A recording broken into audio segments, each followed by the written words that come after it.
бололу дейбиз, өзүбүздөн баштайлы. Мен эми азыр элдин атынан сүйлөгүм келип атат. Эл өкүлү болгондон кийин мына 2 күндөн бери Кыргыз мамлекетинде элдин баары түмөн түйшүктүү ойдун төгөрөгүндө эл абдан кыжаалат болуп турат. Бул эмне болуп кетти деп. Ушунчалык саясат тездик менен өнүгүп атат. Саясий кырдаал, саясий абал кандай болгон учурда дагы адилеттикти тутсак, бирөөнүн артынан бычак сайып иш кылганды токтотсок, мамлекетте саясаттын эң чоң чордону саясат ушул жерде болот. Мен мына кече күндөн бери айтып атам, ушул жерде коллегалардын баарына. Ай, каглайындар, төрагабыз турат. Нары бери чуркап, артынан бычак урмай токтотолу. Парламентте төрага эч бөлүп жарган жок. Адилеттик үчүн айтып коеюн мен. Бардыгына тегиз мамиле кылды. Кана кимди бөлдү, кимди жарды чыгып айткыла. Келгиле, А деди мен Б дейли. Кимиңерди бөлүп жарды? Көрүнгөн ушакты, көрүнгөн саясатты зуулдап жеткирип аткандар болду. Бетке айталы да. Бетке айталы. Эл бизди карап турат азыр. Ушу 2 досту да уруштурган ушу ушакчылар болду. Президенттин жанындагы вице-премьер-министр кече чыгып алып айтып атат. Камчыбек Кыдыршаевичтин кылган ишин жөн эле жокко чыгарып атат. Камчыбек Кыдыршаевичтей болуп ошол вице-премьер элге иш кылсынчы. Соц тармактын бир маселесин түшүнбөй туруп, жөн эле блогер жүгүрүп чыгып, тиге чакырык жасап атат.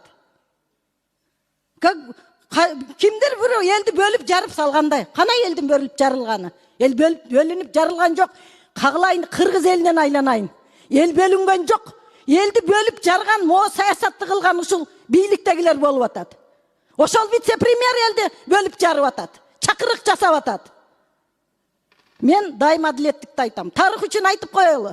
Бүгүн мүмкүн эл душманы көрөр, мүмкүн бизди адилеттик айтканыбыз үчүн бүгүн бир кодулоолорго каларбыз, чыдайбыз. Чоң саясатта жүрөбүзбү? Бул жерге парламентке чыдаганыңар келгиле.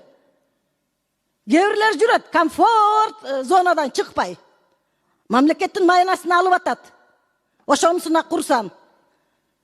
Эл, кыргыз элинин шору, эгерде биздин саясат таза болбосо, элдин шору.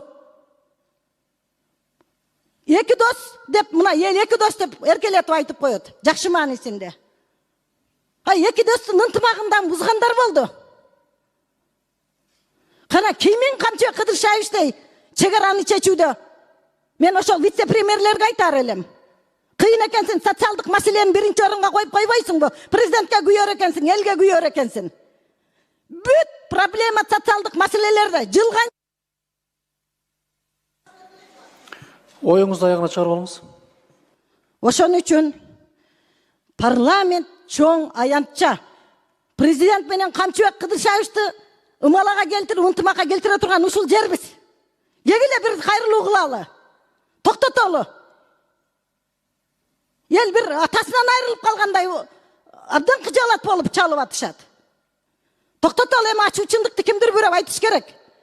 Мына мен ошол туруп берейин. Келиңиздер, барыбыз чогуу бир президентке кайрылуу жасайлы. Болбойт мындай деп. Чогуу келдиңер. Оор учурларда чогуу көтөрдүңөр жүктү. Жөн эле ушинтип эле Камчыбек Кыдыршаевич жөнөкөй киши эмес, айланайындар. Кечетен бери күтүп атам да ушул жерде жанында жүргөндөр ошо кишинен. Бүт жыргалын көргөндөр жанында жүрүп. Бир гана Үмбеталы чыкты, рахмат Үмбеталыга. Мен кечетен бери ойлонуп атам, кимдир бирөө айтар бекен, жигиттерден кимдир бирөө мындай чыгып, ушул 2 дос урушпаш керек, жараштыралы деген сөздү айтар бекен деп аттым эле кечетен бери. Мына ошонун курмандыгы болуп отурат төрага. Бул кишинин мен бир канча жолу эч кимди сатпаган, бир канча жолу күбө болгонмун. Жигит деген жигитче кетет монтип. Мына өзүнүн арызы менен кетип атат. Мына азыр угуп отурабыз бардыгыбыз.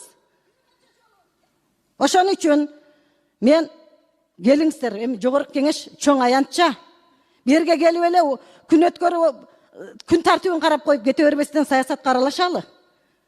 Кризистик абалда туруп берели биз дагы. Мен барыңыздарды чакырам, ынтымакка чакырам барыңыздарды. Бөлүнүп жарылууга эмес, ынтымакка чакырам. Рахмат. Урматтуу кесиптеш